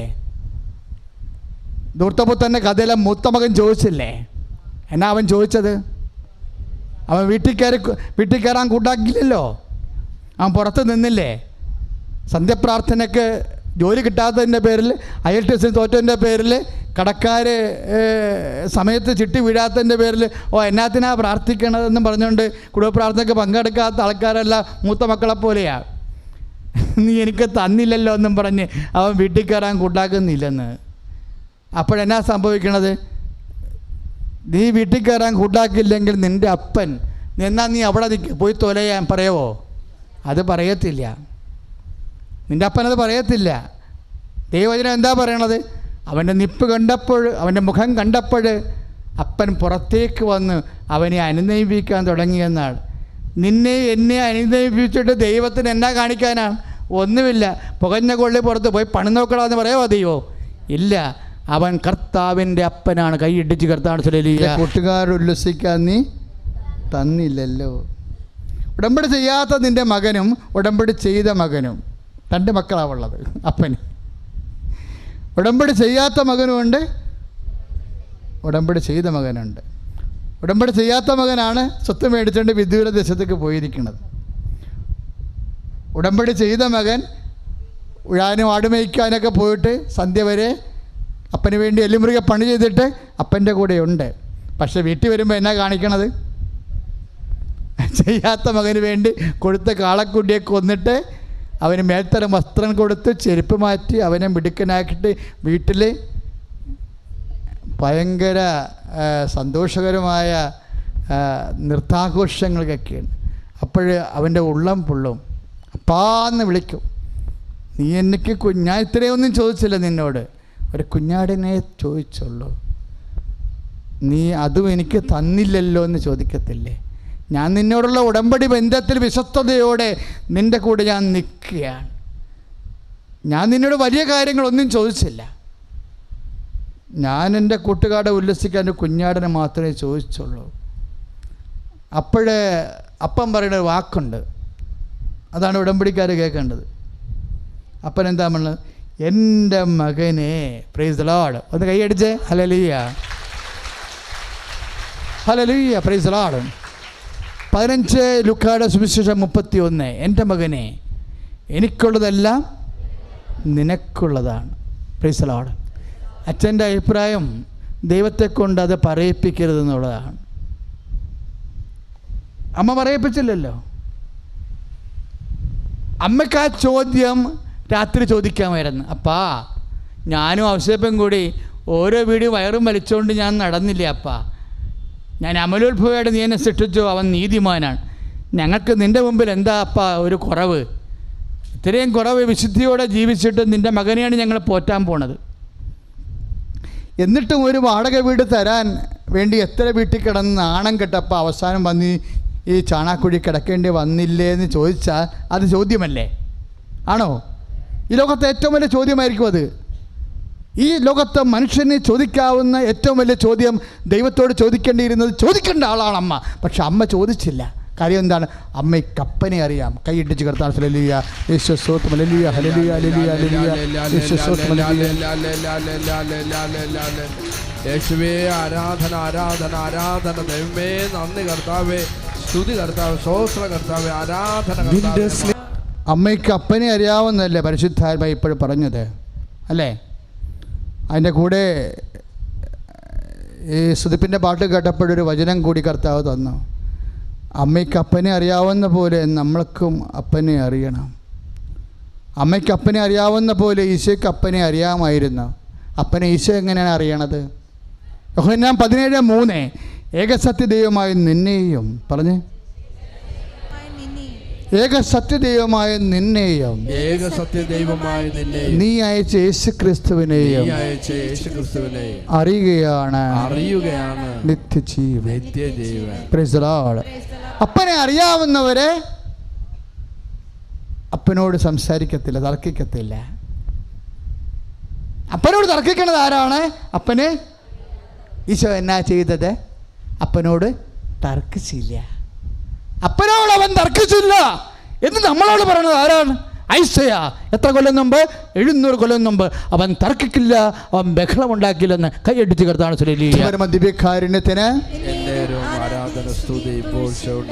അപ്പനെ അറിയാവുന്നവരെ തർക്കിക്കത്തില്ല. അപ്പനെ അറിയാവുന്നവരെ വീട്ടിൽ കയറാൻ മടിയ കാണിച്ചുകൊണ്ട് പുറത്ത് നിൽക്കത്തില്ല. അങ്ങനെ പുറത്തു നിന്നാൽ അപ്പൻ വരുമെന്നും പുറത്തോട്ടിറങ്ങി വരുമെന്നും എൻ്റെ അപ്പനെ നാണം കെടുത്തി പുറത്തിട്ട് കൊണ്ടുവരരുതെന്നും നമ്മളോട് എൻ്റെ ഇടത്തും വലത്തുമുള്ളവർ സംസാരിച്ചിട്ടുണ്ട് മനുഷ്യരാശിയോട്. അവൻ ഐസയ 53:7 പറഞ്ഞു, അവൻ തർക്കിച്ചില്ല, ബഹളമുണ്ടാക്കിയില്ല എന്ന്. ലൂക്കാ 2:19 2:52 പറഞ്ഞു, യേശുവിൻ്റെ അമ്മ എല്ലാം ഹൃദയത്തിൽ സംഗ്രഹിച്ചു. കേൾക്കപ്പെടാത്ത പ്രാർത്ഥനകൾ ഹൃദയത്തിൽ സംഗ്രഹിക്കാനുള്ളതാണ്, തർക്കിക്കാനുള്ളതല്ല. കൈയിടിച്ച് കർത്താൻ ഹല്ലേലൂയ, യേശുവേ സ്തോത്രം, ഹല്ലേലൂയ, ഹല്ലേലൂയ, അമ്മ മനസ്സിൽ ഹൃദയത്തിൽ സംഗ്രഹിച്ചതുപോലെ കർത്താവേ ഞങ്ങൾക്ക് എല്ലാം ഹൃദയത്തിൽ സംഗ്രഹിക്കാനുള്ള. പിന്നെ എന്ത് ചെയ്യണം? ഹൃദയത്തിൽ സംഗ്രഹിക്കണം. എന്താ കാര്യം എന്നറിയാവോ? ആ 20:14 മത്തായിയുടെ സുവിശേഷം. എന്താ? ദൈവത്തിൻ്റെ ബേസിക് ആറ്റിറ്റ്യൂഡാണത്. മത്തായി 20:14 ഞാൻ നിന്നോടൊരു അനീതിയും ചെയ്തിട്ടില്ല. ദൈവത്തിൻ്റെ ഒരു വിഷയം എന്താണെന്നറിയാവോ? അതായത് ദൈവത്തിന് നിൻ്റെ ജീവിതത്തിൽ ഏത് സമയത്ത് വേണമെങ്കിലും ഇടപെടാം, അനുഗ്രഹിക്കാം. ഇന്ന് അനുഗ്രഹിച്ചില്ല എന്ന് വിചാരിച്ചുകൊണ്ട് ഒരിക്കലും നിന്നെ അനുഗ്രഹിക്കത്തില്ലെന്ന് നീ ചിന്തിക്കരുത്. ഏതെങ്കിലും കാര്യത്തിലൊരു കുറവുണ്ടെങ്കിൽ നിൻ്റെ ജീവിതം ചില സമയത്ത് ദൈവം പറയുമേ, why can't you suffer injustice? ബൈബിളിലെ വാക്കിൽ ഏറ്റവും എനിക്ക് ഇഷ്ടപ്പെട്ട ഒരു വാക്കാണ്, why can't you suffer injustice? നിനക്ക് എന്തുകൊണ്ടാണ് ദ്രോഹം സഹിക്കാൻ പാടില്ലാത്തതെന്ന്. 1 Corinthians 6:7 why can't you suffer injustice? നിനക്ക് എന്തുകൊണ്ടാണ് ദ്രോഹം അത് ബൈബിളിന് മാത്രമേ ചോദിക്കാൻ പറ്റത്തുള്ളൂ. കാര്യം എന്താണ്? ഇത് കർത്താവിൻ്റെ വചനമാണ്. കൈയടിച്ച് കർത്താവ് ഹല്ലേലൂയ. കർത്താവേ സ്തുതി, കർത്താവേ സ്തോത്ര, കർത്താവേ കർത്താവേ നന്ദി, കർത്താവേ ഹല്ലേലൂയ ഹല്ലേലൂയ ഹല്ലേലൂയ. ഈശോയെ നന്ദി, കർത്താവേ സ്തുതി. ആകാശം ആരാധന സ്തുതി പോഴ്ചയുണ്ടായിരിക്കട്ടെ. ലൂക്കായുടെ സുവിശേഷത്തിൽ 10-ാം അധ്യായം 36-ാമതൊരു വചനമുണ്ട്. എന്തെങ്കിലും കൂടുതൽ ചിലവാകേണ്ടി വരികയാണെങ്കിൽ ഞാൻ തിരിച്ചു വരുമ്പോൾ തന്നുകൊള്ളാം. ആരോട് പറയണത്? സമറിയക്കാരൻ. അവൻ കള്ളന്മാരുടെ കൈകളകപ്പെട്ട് അവൻ പെരുവഴി കിടന്നപ്പോൾ അവനെ എണ്ണയും വീഞ്ഞും വെച്ചവൻ്റെ വ്രണങ്ങൾ പൊറുപ്പിക്കാൻ നോക്കിയതിന് ശേഷം സത്രത്തിൽ കൊണ്ടുപോയിട്ടൊരു ധനാറ കൊടുത്തിട്ട് പറയും, എന്തെങ്കിലും കൂടുതൽ ചിലവാകണമെങ്കിൽ ഞാൻ തിരിച്ചു വരുമ്പോൾ തരാം. ഒരു ഭാഗം, ഈ ഭാഗം ലുക്കാ 10:36 ഒരു സമയത്ത് ഞാൻ വായിക്കുമ്പോൾ പെട്ടെന്ന് എൻ്റെ മനസ്സിൽ പരിശുദ്ധാത്മ പറഞ്ഞു, ആരാ ജോസഫെ തിരിച്ചു വരുന്നത്? നിൻ്റെ കർത്താവല്ലാതെ ആരാണെന്ന്. എൻ്റെയും നിൻ്റെയും ജീവിതത്തെ വിശ്വാസി തിരിച്ചു വരാൻ പോകുന്നത് ആരാണ്? നിൻ്റെ കർത്താവാണ്. എന്തെങ്കിലും കൂടുതൽ നമ്മുടെ കയ്യിൽ ചിലവായാൽ ദൈവത്തിൻ്റെ വചനം പാലിക്കുന്നതിൻ്റെ പേരിൽ, ഉടമ്പടിയുടെ പേരിൽ, കർത്താവിന് മുമ്പിൽ വിശുദ്ധ പാലിച്ചതിൻ്റെ പേരിൽ എന്തെങ്കിലും വിശ്വാസമോ പ്രത്യാശയോ ദൈവസ്നേഹമോ പരസ്നേഹമോ കാരുണ്യ പ്രവൃത്തിയോ പ്രേക്ഷിത പ്രവൃത്തിയോ നിൻ്റെ കയ്യിൽ നിന്ന് കൂടെ ചിലവായ ഹി വിൽ റിഫൗണ്ട് ഇറ്റ്. കർത്താവ് തിരിച്ചു തരും. കൈയടിച്ച് കർത്താവ് അങ്ങയോട് നീതി പുലർത്തുന്നവരുടെ അടുത്തേക്ക് കർത്താവ് തിരിച്ചു വരുമെന്നുള്ളത്. ഹല്ലേലൂയ, ജയം ഹല്ലേലൂയ, യേശു കർത്താവ് ജീവിക്കുന്നു. ഹല്ലേലൂയ, ജയം ഹല്ലേലൂയ, യേശു കർത്താവ് ജീവിക്കുന്നു. കർത്താവിനെ സ്നേഹിച്ചതിൻ്റെ പേരിൽ കൂടുതൽ ചിലവായ ആളാണ് പത്രോസ്. കർത്താവിനെ സ്നേഹിച്ചതിൻ്റെ പേരിൽ യോഹന്നാനേക്കാൾ കൂടുതലും യാക്കോബിനേക്കാൾ കൂടുതൽ ചിലവായ ആളാണ് പത്രോസ്. എന്താ കാര്യം? കർത്താവിനെ സംരക്ഷിക്കാൻ വേണ്ടി നടത്തിയ ഒരു തീരുമാനത്തിലാണ് പിശാച് എന്ന് വിളിച്ചത്. അതിൻ്റെ സഹനം അവരുടെ മുമ്പിൽ വെച്ച് ആക്ഷേപിച്ചു. യോഹന്നാൻ്റെയും യാക്കോബിൻ്റെയും യൂദാസിൻ്റെയും മുമ്പിൽ വെച്ച് ലീഡറിനെയാണ് ആക്ഷേപിച്ചിരിക്കുന്നത്. ഇനി ഇവനെ പിശാച് എന്ന് വിളിച്ച ഇവൻ പറയണത് യൂദാസ് കേൾക്കത്തില്ല. യൂദാസിൻ്റെ മുമ്പിൽ കർത്താവ് പത്രോസിൻ്റെ വില കളഞ്ഞു. പത്രോസിന് കൂടുതൽ ചിലവായി. യേശുവിനെ സ്നേഹിച്ചതിൻ്റെ പേരിൽ അവൻ അപമാനമേറ്റു, കൂടുതൽ ചിലവായി. എന്താണ് വാഗ്ദാനം? പത്രോസേ, എന്തെങ്കിലും എൻ്റെ പേരിൽ കൂടുതൽ ചിലവായാൽ I will refund it when I return. ഞാൻ തിരിച്ചു വരും പത്രോസേ, അന്ന് ഞാൻ കണക്ക് പറയും. അപ്പം നിനക്ക് ആയിരിക്കും അധികാരമെന്ന്. സ്തുതിയുടെ ഹല്ലേലൂയ. എല്ലാവരും എഴുന്നേൽക്കുക.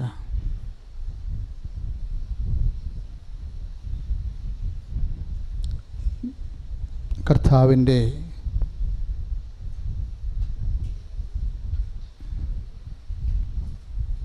വഴിയാത്രയിൽ പലപ്പോഴും പത്രോസ് പരസ്യമായി അപമാനമേറ്റതും ഈശോനെ വിശ്വസിച്ചതിൻ്റെ പേരിൽ ഒറ്റപ്പെട്ടവനുമാണവൻ. പക്ഷെ ഒരിക്കലും അവൻ കർത്താവിനെ അനുഗമിക്കുക എന്നുള്ള തൻ്റെ ദൈവവിളിയിൽ അവൻ്റെ കാലിടറിയിട്ടില്ല.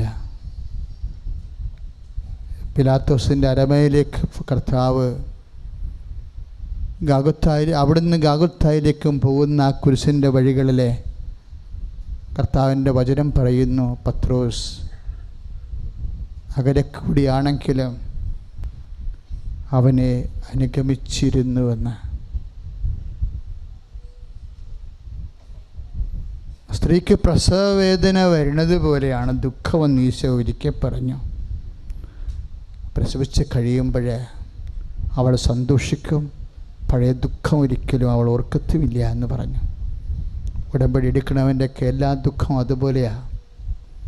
കർത്താവ് നിന്നെ സമർത്ഥമായി അനുഗ്രഹിക്കുന്ന ഒരു കാലവും ദിവസവും വരും. ഇപ്പോഴനുഭവിക്കുന്ന സങ്കടം നീ അപ്പോൾ ഓർക്കത്തുമില്ല. സ്തുതിയുടെ ഹല്ലേലൂയ.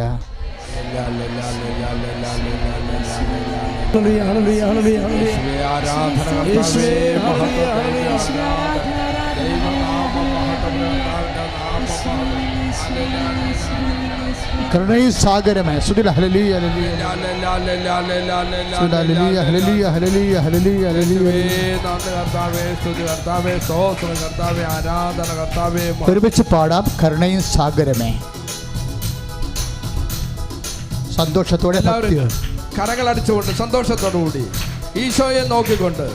നിന്റെ കണ്ണുനീരിൻ്റെ കാലത്താണ് ദൈവം നിന്നെ പരിശുദ്ധ അമ്മയിലെ തൻ്റെ സന്നിധാനത്തിലേക്ക് വിളിച്ചുകൊണ്ട് വന്നതെങ്കിൽ നിന്റെ കണ്ണുനീർ തുടക്കേണ്ട സമയമാണ് ഈ ആരാധനയുടെ സമയം. സ്തുതിയുടെ ഹല്ലേലൂയ.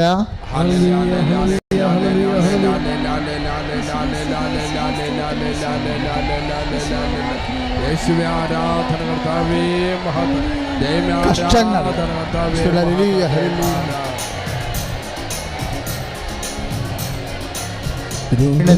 എന്നേരവും ആരാധന സ്തുതി പോഴ്ചോണ്ടായിരിക്കട്ടെ. മക്കളെ, ഈ പല്ലിൻ്റെ കീഴ്ത്താടിയും അതുപോലെ തന്നെ അതിൻ്റെ മോണയും എല്ലാം ഇങ്ങനെ എന്ത് ദ്രവിക്കുകയോ അല്ലെങ്കിൽ നമ്മൾക്കതിൻ്റെ സ്വാധീനം, പല്ലിൻ്റെ സ്വാധീനം നഷ്ടപ്പെടുകയോ ചെയ്യുന്ന അവസ്ഥ. ദാറ്റ് മീൻസ് നമുക്കെന്തെങ്കിലും കടിച്ചാൽ അറിയാതിരിക്കുകയോ കടി കൊള്ളാതിരിക്കുകയോ നമ്മൾ കടിക്കുന്ന ഭക്ഷണ പദാർത്ഥം മുറിയാതിരിക്കുകയൊക്കെ ചെയ്യാവുന്ന അവസ്ഥ. അപ്പോൾ അതുകൊണ്ട് പൊതുവെയുള്ള ബലം കുറഞ്ഞു വരികയാണ്. ആ വ്യക്തിയെ കർത്താവ് ഇപ്പോൾ സ്പർശിച്ച് സൗഖ്യത്തിലേക്ക് നയിച്ചു കൊണ്ടിരിക്കുന്ന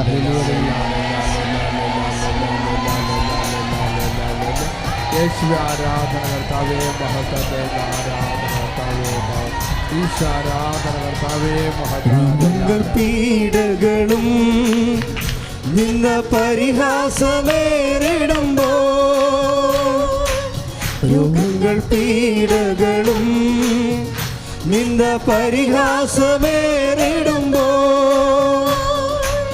അമിതബലം അരുളി എന്നെ സാന്ത്വനമായി നടത്താം, അമിതബലം അരുളി എന്നെ സാന്ത്വനമായി നടത്താം. നമ്മുടെ പതിരയില്ലേ ശ്വാസകോശം, അതിൻ്റെ വലതുവശം താഴെ കൈവെക്കാൻ പറഞ്ഞിട്ടുണ്ട്. അവിടെ രോഗമുള്ളവരെ അതെന്ത് അവയവമാണെന്നൊന്നും അച്ഛൻ അറിയത്തില്ല. അതായത് ചിലപ്പോൾ പാങ്ക്രിയാസ് ആകാം, അല്ലെങ്കിൽ ലിവർ തന്നെയാകാം. അതായത് കൈ വെക്കേണ്ടത് നമ്മുടെ പതിരയുടെ താഴെയാണ്, വലതുവശത്താണ്.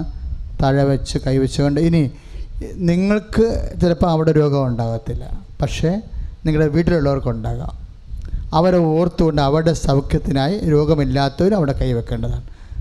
അച്ഛൻ ആ രോഗസൗഖ്യത്തിന് വേണ്ടി പ്രാർത്ഥിക്കാൻ പോകുകയാണ്. എൻ്റെ മക്കളെ സ്തുതിക്കട്ടെ. ഹല്ലേലൂയ. കർത്താവായി ശുശ്രൂഷയായി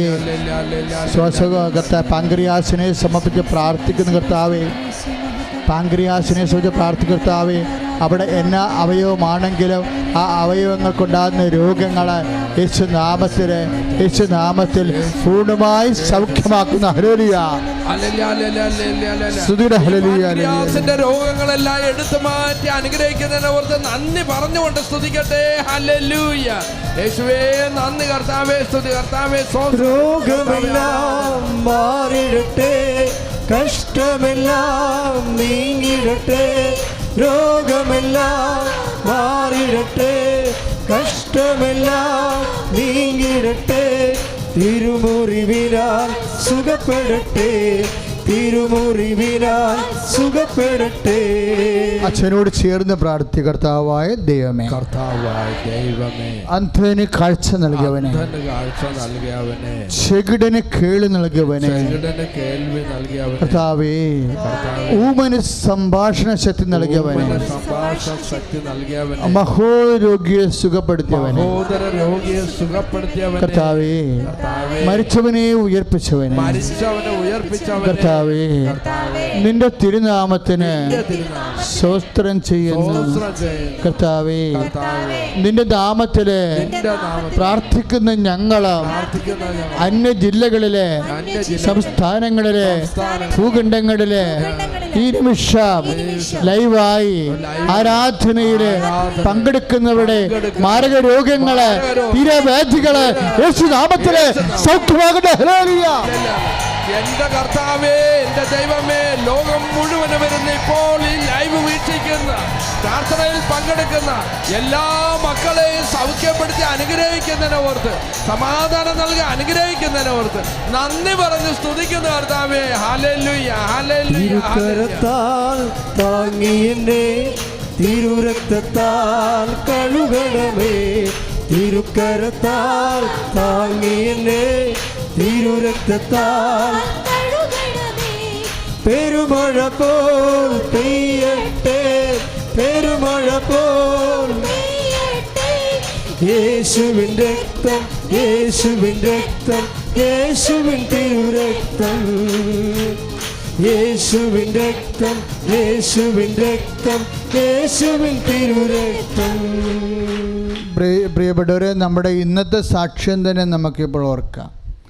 രക്തസ്രാവ രോഗികൾ ഇന്ന് സൗഖ്യപ്പെട്ട് സാക്ഷ്യം പറഞ്ഞു അല്ലേ? ഇന്ന് ഫിഷർ രോഗം, പിസ്ല പോലെയും അതുപോലെ തന്നെ അർസസ് പോലെയുള്ള സിവിയർ ആയിട്ടുള്ള ബ്ലീഡിംഗ് ആയിട്ടുള്ള രോഗമാണ്. അത് സൗഖ്യപ്പെട്ടവർ ഇന്ന് സാക്ഷ്യപ്പെടുത്തി. മുഴ രോഗങ്ങൾ അത് ഇന്നലെ ഉണ്ടായിരുന്നു, സൗഖ്യപ്പെട്ടവർ സാക്ഷ്യപ്പെടുത്തി. ഈ സൗഖ്യവും സാക്ഷ്യവും എല്ലാം എങ്ങോട്ടാണ് ലക്ഷ്യം വെക്കണം നിങ്ങൾക്കറിയാവോ? പരിശുദ്ധ അമ്മ 2004 പ്രത്യക്ഷപ്പെട്ടതിൻ്റെ ഭാഗമായിട്ടാണ് നമുക്ക് അമ്മ ഉടമ്പടി തന്നിരിക്കുന്നത് അല്ലേ? ആ ഉടമ്പടിയിലാണ് ഇത്രയും അടയാളങ്ങൾ നടന്നുകൊണ്ടിരിക്കുന്നത്. ആ അടയാളങ്ങളെല്ലാം എന്താണ് പറയണത്? ഈ പ്രത്യക്ഷീകരണം പരിശുദ്ധ സഭ ധ്യാനപൂർവം പഠിച്ച് എന്താണ് ആ പ്രത്യക്ഷീകരണത്തിലൂടെ ദൈവം ഉദ്ദേശിക്കുന്നത് അത് മാർപ്പാപ്പ അന്തർദേശീയ സഭയോട് വെളിപ്പെടുത്തിയിട്ട് ദൈവഹിതം നിറവേറ്റണം. അതാണ് എൻ്റെ അടയാളം. അതാണ് ഇത്രയും അടയാളങ്ങൾ വരാൻ കാര്യം. അതുകൊണ്ട് തന്നെ എൻ്റെ മക്കൾ, രോഗങ്ങൾ എന്തുണ്ടെങ്കിലും നിങ്ങളിവിടെ വന്നിട്ടുണ്ടോ അത് നിങ്ങളെ സുഖപ്പെടുത്താൻ തന്നെയാണ് നിങ്ങളെ പിടിച്ചുകൊണ്ട് വന്നിരിക്കുന്നത്. അതെൻ്റെ മക്കൾ ഓർക്കണം. Hallelujah, hallelujah. കർത്താവേ, കർത്താവേ, കർത്താവേ, വിഷരോഗങ്ങള്, അരിസസ് രോഗങ്ങള്, പിസ്തുല രോഗങ്ങള്, പിസിയോടി രോഗങ്ങള്, നടുവേദനകള്, വാതരോഗങ്ങള്, ഹൃദയ രോഗങ്ങള്, കഴുത്ത് രോഗങ്ങള്, പെണ്ണിദോഷ രോഗങ്ങള്, തൈറോയ്ഡ് രോഗങ്ങള്, ദോഷ രോഗങ്ങള്, ശിരോ രോഗങ്ങള് യേശുവിന്റെ നാമത്തില് സൗഖ്യമാകട്ടെ. ഹല്ലേലൂയ. കർത്താവേ, എന്റെ ദൈവമേ, പിസ്തുല രോഗം, അർസസ് രോഗം, കർത്താവേ, എല്ലാ സകലവിധ രോഗം. ആരാധിക്കുമ്പോൾ വിടുതൽ, ആരാധിക്കുമ്പോൾ സൗഖ്യം, ആരാധിക്കുമ്പോൾ വിടുതൽ, ആരാധിക്കുമ്പോൾ സൗഖ്യം. ദേഹം ദേഹി ആത്മാവിൽ സമാധാന സന്തോഷം ദാനമായി അവൻ നൽകിയിടും. ദേഹം ദേഹി ആത്മാവിൽ സമാധാന സന്തോഷം ദാനമായി അവൻ നൽകിയിടും. പരിശുദ്ധ പരമദിവ്യകാരുണ്യത്തിന് എന്നേരവും ആരാധന സ്തുതിയും പോഴ്ചയും ഉണ്ടായിരിക്കും. മക്കളെ, നമ്മൾ സുവിശേഷ പത്രം കൊടുക്കത്തില്ലേ? അപ്പോൾ നമ്മളത് പ്രാർത്ഥിച്ചാണ് കൊടുക്കണത്. എന്തിനാ അങ്ങനെ കൊടുക്കണേ പത്രം? കർത്താവിനെ അറിയാത്തവർ അറിഞ്ഞവർ ആഴപ്പെടാം. വേറെ ഒരു ലക്ഷ്യമുണ്ട്. പത്രം നമ്മൾ കൊടുക്കുന്നതിന് വേറെ ഒരു ലക്ഷ്യം കൂടിയുണ്ട്. എന്താണെന്നറിയാവോ? വേദന കൊണ്ടും പഴുത്തും ചീഞ്ഞും നിരാശപ്പെട്ട് നടക്കുന്ന 10,000-കണക്കിന് മക്കളുണ്ട്. അവർക്ക് എന്താ നമ്മൾ കൊടുക്കണത്? സാക്ഷ്യപത്രമാണ് കൊടുക്കുന്നത്. എന്ന് വെച്ചാൽ എന്താ അർത്ഥം? നമുക്ക് ചുറ്റും സാക്ഷികളുടെ ഒരു മഹാസമൂഹം. അതാണ് ഹെബ്രായർ 12:1. നമുക്ക് ചുറ്റും സാക്ഷികളുടെ ഒരു മഹാസമൂഹം ഉള്ളത് കൊണ്ട് നമ്മുടെ പാപങ്ങളും ഭാരങ്ങളും നീക്കിക്കളയാം. അതാണ് നമ്മൾ കൊടുക്കുന്ന സുവിശേഷം. ദൈവവേദനെ, നിൻ്റെ പാപം നീക്കിയവനാണവൻ. അവൻ്റെ നാമത്തെ വിശ്വസിച്ചാൽ നീ വിശുദ്ധനാകും. നിൻ്റെ പാപം നീ നീക്കണം. നിൻ്റെ രോഗം ഏറ്റെടുത്താണ് അവൻ ഇന്നും ജീവിക്കുന്നു. അവൻ്റെ നാമത്തെ വിശ്വസിക്കുമ്പോൾ നീയും സൗഖ്യപ്പെടും. അതാണ് നമ്മൾ പത്രം കൊടുത്തുകൊണ്ട് പറയാതെ പറയുന്നത്. എന്താണ്? നമുക്ക് ചുറ്റും സാക്ഷികളുടെ ഒരു സമൂഹമുള്ളത് കൊണ്ട്. പത്രത്തെ മുഴുവനും സാക്ഷികളുടെ സമൂഹമല്ലേ? അത് കൊടുക്കുമ്പോഴേ വായിക്കുന്നവൻ്റെ മനസ്സിൽ തോന്നുന്ന അനുഭവമാണതാണ്. നിൻ്റെ പാപം നീ നീക്കണം. നീ ഭാരപ്പെട്ടവനായി നടക്കാൻ നിൻ്റെ ദൈവം ആഗ്രഹിക്കുന്നില്ല. നീ പാപിയായി കുറ്റബോധമുള്ളവനായി നടക്കാൻ, നിരാശപ്പെടാൻ നടക്കാൻ നിൻ്റെ ദൈവം അനുഗ്രഹിക്കുന്നില്ല. നിൻ്റെ കുറ്റബോധം മാറ്റാൻ, നിൻ്റെ പാപം മാറ്റാൻ, നിൻ്റെ ഭാരം മാറ്റാനാണ് അവൻ ഭാരമെടുത്തത്. കൈ അടിച്ച് കർത്താവ് നന്ദി കർത്താവേ, സ്തുതി കർത്താവേ, സ്തോത്ര കർത്താവേ, ആരാധന കർത്താവേ, മഹത്വ. Hallelujah, hallelujah, hallelujah, hallelujah. ശക്തമായി കരങ്ങളടിച്ചുകൊണ്ട് വന്നപ്പോൾ പശു എല്ലാം കൈവിട്ട് പോയപ്പോൾ അപ്പനൊരു സങ്കടമുണ്ട്. ശരിക്കും അത് വളർത്തി പരിചയമുള്ളവർക്ക് അത് മനസ്സിലാകത്തുള്ളൂ. പക്ഷെ അമ്മയ്ക്ക് മനസ്സിലാവും. വെറുതെ കൊണ്ടൊന്ന് പശുവിനെ കൊടുത്തിട്ടും പോയി. നിൻ്റെ ഹൃദയത്തിലൊരു കുഞ്ഞ് ഭാരം വന്നാൽ അമ്മ അത് കുഞ്ഞായിട്ടല്ല എടുക്കണത്, വലിയ ഭാരമായിട്ട് തന്നെ എടുക്കണത്.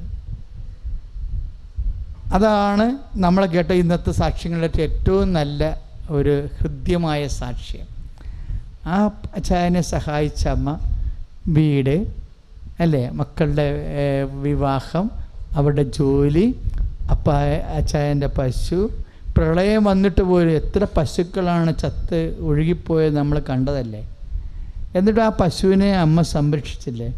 അമ്മ കൊടുക്കണതെല്ലാം അമ്മ സംരക്ഷിക്കും, നിങ്ങൾക്ക് തരണതെല്ലാം അമ്മ സംരക്ഷിക്കും. Hallelujah, hallelujah.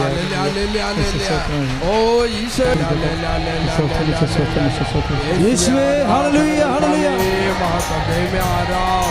കർത്താവേ നന്ദി, കർത്താവേ കർത്താവേ, കർത്താവേ ആരാധന, കർത്താവേ മഹത്വ. Hallelujah, hallelujah. യേശുവേ ആരാധന. ദൈവമേ, ഓ അഗ്നി അഭിഷേകമേ, ഓ അഗ്നി അഭിഷേകമേ, കാറ്റായി വീശണമേ, തീ കാറ്റായി വീശണമേ. ഓ അഗ്നി അഭിഷേകമേ, ഓ അഗ്നി അഭിഷേകമേ, കാറ്റായി വീശണമേ, തീ കാറ്റായി വീശണമേ. ഇന്നലെ ഒരു കാലടിന്നോ പെരുമ്പാവൂർന്ന് വന്നൊരു മോള് എന്നെ വട്ടമിട്ട് തടസ്സപ്പെടുത്തി നടക്കുകയായിരുന്നു. അപ്പം എനിക്ക് തോന്നി എന്തോ സീരിയസ് കേസാണെന്ന്. അവൾക്ക് പറയാൻ പറ്റില്ല. അവൾ എഴുതി എനിക്ക് തന്ന്. ഞാൻ എത്ര തിരക്കാണെങ്കിലും ആ എഴുത്ത് മൊത്തം അവിടെ നിന്ന് വായിച്ച് എനിക്ക് ഒരു പോയിൻ്റാണ് അതിൻ്റെ അത് ഇഷ്ടപ്പെട്ടത്. അച്ഛാ, 1 ഗ്രാം കമ്മൽ വിറ്റാണ് ഞാൻ കൃപാസനത്തിൽ ഇന്ന് വന്നിരിക്കുന്നത്. ഇനി എനിക്ക് വിൽക്കാനൊന്നുമില്ല, വരാൻ പറ്റുമെന്ന് തോന്നണില്ല. അച്ഛൻ അമ്മയോട് പറഞ്ഞിട്ട് ഒരവസാന തീരുമാനം ചെയ്യണമെന്ന്. അപ്പം ഞാൻ ഓർത്ത് അവൾ മാത്രമല്ല, അതുപോലെ അനേകം മക്കൾ ഇവിടെ വന്നിപ്പുണ്ടാകും.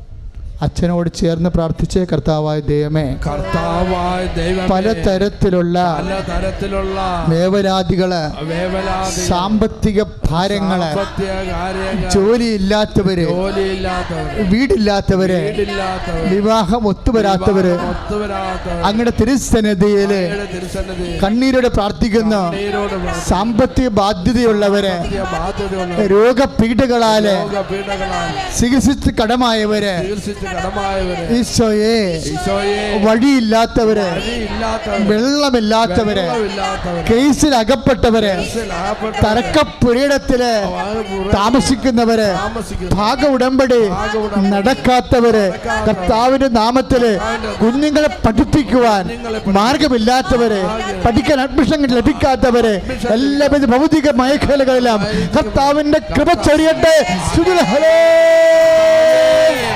കർത്താവേ, ഞങ്ങളെ ഞെരുക്കുന്ന എല്ലാ ഭാരവും, എല്ലാ പ്രശ്നങ്ങളും, കർത്താവേ, അച്ഛൻ പ്രാർത്ഥിച്ച എല്ലാ കാര്യങ്ങളും, ക്യാൻസർ രോഗികള്, കരൾ രോഗികള്, ഹൃദയ രോഗികള്, മക്കളില്ലാത്തവര് കർത്താവിന്റെ നാമത്തിൽ സ്പർശിക്കപ്പെടട്ടെ.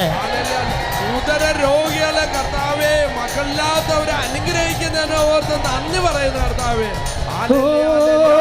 അഗ്നി അഭിഷേകമേ, ഓ അഗ്നി അഭിഷേകമേ, കാറ്റായി വീശണമേ, തീ കാറ്റായി വീശണമേ.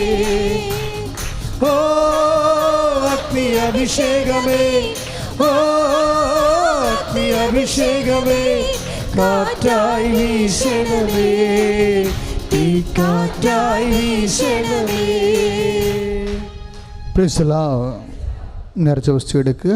ആശീർവാദത്തിൻ്റെ സമയം.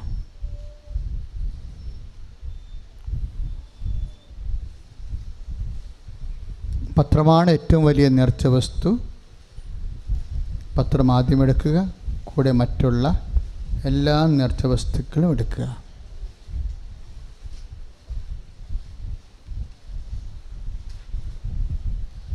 നേർച്ച വസ്തുക്കൾ നമ്മൾ എന്ത് ഉപയോഗിച്ചാലും എപ്പോഴും ഉപയോഗിച്ചാലും വിശ്വാസ പ്രമാണം ചൊല്ലി വേണം അതിൻ്റെ പവർ ഇനാക്ട് ചെയ്യാൻ. അതിൻ്റെ ശക്തി റിലീസ് ചെയ്യേണ്ടത് എങ്ങനെയാണ്? യേശു കർത്താവാണെന്ന് അധരം കൊണ്ട് ഏറ്റുപറഞ്ഞ് ദൈവം അവന് മരിച്ചു ഉയർപ്പിച്ചെന്ന് ഹൃദയത്തിൽ വിശ്വസിച്ചുകൊണ്ടാണ്. അതിൻ്റെ ബ്രോഡ് ഫോമാണ്, വിപുലമായ ഒരു ഫോർമുലയാണ്. റോമ 10:9 വിപുലമായ ഫോർമുലയാണ് വിശ്വാസ പ്രമാണം. അതുകൊണ്ട് വിശ്വാസ പ്രമാണം ആ ഒരു ഉദ്ദേശത്തിൽ വേണം ചെല്ലാൻ, അല്ല ചുമ്മാ ഒരു പ്രാർത്ഥനയായിട്ട് ചെല്ലിവിടരുത്. വിശ്വാസം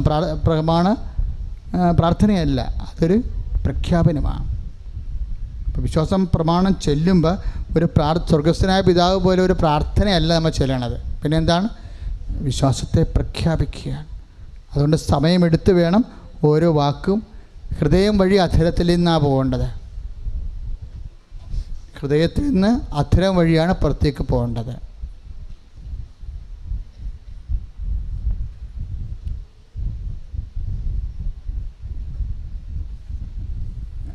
യൂട്യൂബ് സബ്സ്ക്രൈബ് ചെയ്യാത്തവർ ഇന്ന് തന്നെ സന്ധ്യക്കുള്ളിൽ സബ്സ്ക്രൈബ് ചെയ്യേണ്ടതാണ്. നമ്മുടെ പത്രത്തിൽ അതിൻ്റെ ഫോർമുലയുണ്ട്. കാര്യമെന്താ? 6 കാര്യങ്ങളാണ് ഉടമ്പടി പ്രകാരം നമ്മൾ ദൈവതിരുസന്നിധി വെച്ചിരിക്കുന്നത്. അതിന് 6 പ്രാർത്ഥനയാണ് നമ്മളൊരു മാസം കൂടേണ്ടത്. ഒരു പ്രാർത്ഥന മാത്രം ഇവിടെ വന്ന് കൂടിയാൽ മതി ഒരു മാസത്തിൽ. നമുക്ക് സ്ഥലമില്ലാത്ത കൊണ്ടാണ് അങ്ങനെ പറയണത്. ഒരു പ്രാർത്ഥന ഷാലോൺ TV കൂടണം. ഉടമ്പടി ധ്യാനമുണ്ട്. അടുത്ത മാസം മുതൽ ഗുഡ്നസ് TVയിലും ഉടമ്പടി ധ്യാനമുണ്ട്. ഇപ്പോൾ രാജ് TVയിലും മരിയൻ TVയിലുമൊക്കെ ഉടമ്പടി ധ്യാനമുണ്ട്. അപ്പോൾ ഒരു പ്രാർത്ഥന ആണ് നമ്മൾ ഷാലോൺ TVയിൽ അല്ലെങ്കിൽ ഇതര നിങ്ങളുടെ സൗകര്യപ്രദമായ മറ്റു ചാനലിലോ കൂടേണ്ടത്. ബാക്കി 4 എണ്ണമുണ്ട്. 4 പ്രാർത്ഥനയും കൂടേണ്ടത് എവിടെയാണ്? യൂട്യൂബിൽ. യൂട്യൂബില്ലാത്തവർ ഫേസ്ബുക്ക് പേജിൽ കൂടണം. അപ്പോൾ ഇന്ന് തന്നെ അത് സബ്സ്ക്രൈബ് ചെയ്യണം. ഇപ്പോൾ നമ്മൾ പ്രാർത്ഥിക്കാൻ പോകുന്നത് നമ്മളെ ആശ്രയിച്ച് അന്യഭൂഖണ്ഡങ്ങളിൽ ഇവിടെ വരാൻ പറ്റാത്തവർ നമ്മുടെ നാട്ടിലും നമ്മുടെ ജില്ലകളിലും താമസിക്കുന്നുണ്ട്. അവർക്കുള്ള ആദരവ് എന്താണ്?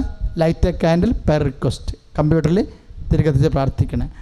അവർക്ക് ഇന്ന് തന്നെ എത്രയോ സാക്ഷ്യങ്ങൾ അങ്ങനെ കേട്ടു. Light A candle per request കമ്പ്യൂട്ടറിൽ മരിയൻ ടിയുടെ വെബ്സൈറ്റിൽ പ്രവേശിച്ചിട്ട് ലൈറ്റ് എ കാൻഡിൽ ഓപ്ഷൻ എടുത്തിട്ട് നമ്മുടെ നിയോഗം മാതാവിൻ്റെ മുമ്പിൽ വെക്കുമ്പോൾ നിങ്ങൾക്ക് അപ്പോൾ ഉടനെ അവിടുന്ന് ഉടമ്പടി പ്രാർത്ഥന കിട്ടും, പ്രത്യക്ഷീകരണ പ്രാർത്ഥന കിട്ടും. പിന്നെ അങ്ങനെ കിട്ടുന്നവരെന്താ ചെയ്യേണ്ടത്?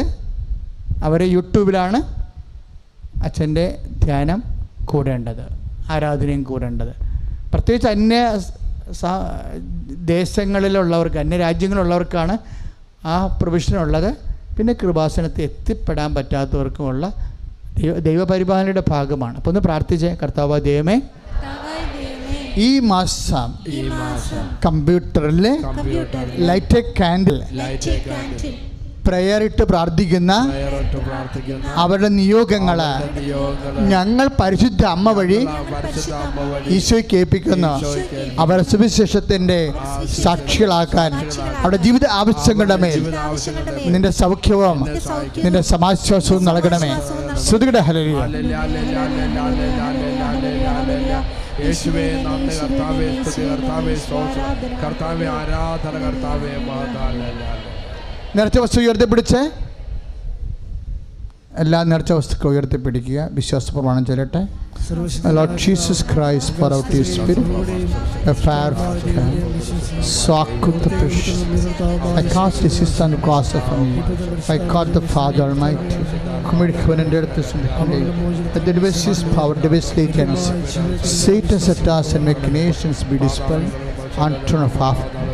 May bless Him, bringing health and peace and harm in the family. And the Catholic Church with the power of Jesus Christ, with the merit of the Holy Priesthood, I bless the hollow this cervix. ശരീരത്തിന്റെ വേർപാട് നിത്യമായ ജീവിതത്തിൽ വിശ്വസിക്കുന്ന ആമേൻ. ഇപ്പോൾ സമാപന ആശീർവാദമാണ്. ദിവ്യകൃപാനയാൽ ആശീർവദിക്കുന്ന സമയമാണ്. പത്രം എല്ലാ ഭാഷകളിലും, ഹിന്ദി, ഇംഗ്ലീഷ്, തമിഴ്,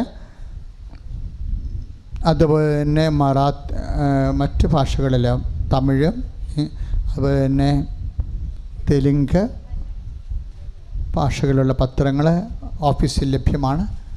അതാത് സംസ്ഥാനങ്ങളിലേക്ക് പോകുന്നവരെ ആ പത്രമാണ് വാങ്ങിച്ചു കൊണ്ടുപോയി പ്രേക്ഷിത പ്രവർത്തനം ചെയ്യേണ്ടത്. ഇപ്പോൾ നേർച്ച വസ്തു ഉയർത്തി പിടിക്കുമ്പോൾ, ദിവ്യകുർബാനയെ ആശീർവദിക്കുമ്പോൾ, യൂട്യൂബിൽ ധ്യാനം കണ്ടുപിടിക്കുന്ന എല്ലാ ആൾക്കാരും നേർച്ച വസ്തുക്കളെ കയ്യിലെടുത്ത് വിശ്വാസപ്രമാണം ചെല്ലാവുന്നതാണ്.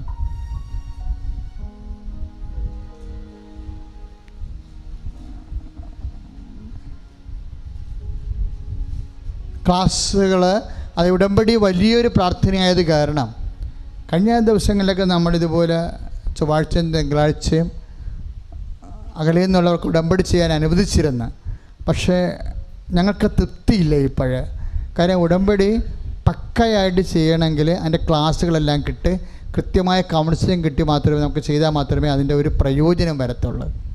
അപ്പം അതുകൊണ്ട് നമ്മളിപ്പോൾ അത് തൽക്കാലത്തേക്ക് തിങ്കളും ചൊവ്വായും ഉടമ്പടി എന്നുള്ള വിഷയം അവസാനിപ്പിക്കുക. ഇനി ഒരു അറിയിപ്പുണ്ടാകണ വരെ. കാര്യം അത് കൃത്യമായ ക്ലാസ് കിട്ടിയില്ലെങ്കിൽ ഉടമ്പടി നമ്മൾ വിചാരിക്കണ ആ ഒരു ഫലം സമയബന്ധിതമായിട്ട് കിട്ടാൻ പാടാണ്. കാര്യം അറിവാണ് അനുഭവം, അനുഭവം ബോധ്യം, ബോധ്യം സാക്ഷ്യം, സാക്ഷ്യം സന്തോഷം, സന്തോഷം സ്വർഗം. അതാണ് അതിൻ്റെ ഒരു ലെവലെന്ന് പറയണത്. അപ്പോൾ അറിവ് കൃത്യമായില്ലെങ്കിൽ അനുഭവത്തിന് പരാധീനത ഉണ്ടാകും. ഇപ്പോഴും നേർച്ച വസ്തു ഉയർത്തിപ്പിടിച്ചുകൊണ്ട് സമാപന ആശീർവാദം സ്വീകരിക്കുക.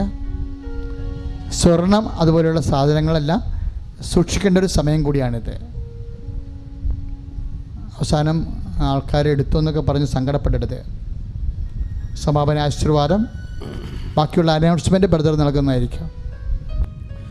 ഈശോയെ, ഇന്നത്തെ ഈ ആരാധനയിൽ കർത്താവെ എന്നെ വ്യക്തിപരമായി സ്പർശിച്ചതിനെ ഓർത്ത് നന്ദി പറയുന്ന കർത്താവെ, കർത്താവെ എൻ്റെ കണ്ണുനീര് ഒപ്പിയതിനെ ഓർത്ത് നന്ദി പറയുന്ന കർത്താവെ, എൻ്റെ വേദനകൾ ഒപ്പിയതിനെ ഓർത്ത് നന്ദി പറയുന്ന കർത്താവെ, എൻ്റെ ഉടമ്പടി പ്രാർത്ഥനകൾ കർത്താവെ അനുഗ്രഹിക്കുന്നതിനെ ഓർത്ത് നന്ദി പറയുന്ന ഈശോയെ, നന്ദി നന്ദി നന്ദി നന്ദി കർത്താവെ, സ്തോത്ര കർത്താവെ, ആരാധന നന്ദി നന്ദി നന്ദി എല്ലാറ്റിനും നന്ദി കർത്താവെ. എത്ര സ്തുതിച്ചാലും എൻ്റെ കർത്താവെ, എൻ്റെ ദൈവമേ നന്ദി കർത്താവെ, എൻ്റെ ഈശോയെ നന്ദി കർത്താവെ. Hallelujah hallelujah hallelujah hallelujah